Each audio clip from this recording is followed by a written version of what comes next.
Evening ரொம்ப போரிங்காக இருந்தது. என்னடா பண்ணலான்னு யோசிச்சுட்டு இருக்கும்போது தான் இந்த பேன் கேக் ரெசிபி என் கண்ணில் மாட்டுச்சு. இதுக்கு மிக்ஸி ஜாரில் நல்ல பழுத்த பழமாக ஒரு வாழைப்பழம் எடுத்துக்கோங்க. முட்டை உடைச்சி ஊற்றிட்டு முட்டை ஸ்மெல் தெரியாமல் இருக்கிறதுக்காக நான் வெண்ணிலா எசன்ஸ் போட்டிருக்கேன். 2 ஸ்பூன் நாட்டு சக்கரை போட்டிருக்கேன். இது ஃபுல்லாக ஆப்ஷனல் தான். உங்களுக்கு வேணும்னா நீங்கள் ஸ்கிப் பண்ணிக்கோங்க. ஒரு பெரிய கரண்டியால் 2 கரண்டி ராகி பவுடர் போட்டிருக்கேன். இது மிக்ஸி ஜாரில் போட்டு நல்லா பிளெண்ட் பண்ணி எடுத்துக்கோங்க. லம்ஸ் எதுவும் இருக்கக்கூடாது. ஒரு பேனை சூடு பண்ணிக்கோங்க. அதில் கொஞ்சமாக பட்டர் போட்டு நம்ம அரைச்சி வச்ச மாவு ஊற்றி 2 பக்கமும் வேக விட்டு திருப்பி போட்டு எடுத்தால் சூப்பரான பேன் கேக் ரெடி. இது ரொம்பவே ஹெல்த்தியும் கூடங்க.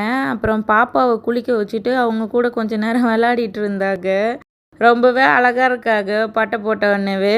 அப்புறம் பாப்பாவுக்கு பீட்ரூட் ஜூஸ் போட்டு இட்லியை ஊட்டி விட்டுட்டு எங்களுக்கு பூரியும் கிழங்கும் செஞ்சிட்டு இருந்தோம். கிழங்குக்கு வெங்காயம் தக்காளி எல்லாத்தையுமே வதக்கிட்டு லாஸ்ட்டாக கொஞ்சம் கார்ன்ஃப்ளவர் மாவு கரைச்சி ஊற்றினா கெட்டியாகிடும். இன்றைக்கி டே ரொம்பவே நல்லா போச்சு. நாளைக்கான வீடியோவை நாளைக்கு பார்க்கலாம். பாய். இது போல் வீடியோ பார்க்கணுன்னா நம்ம பேஜை ஃபாலோ பண்ணிக்கோங்க.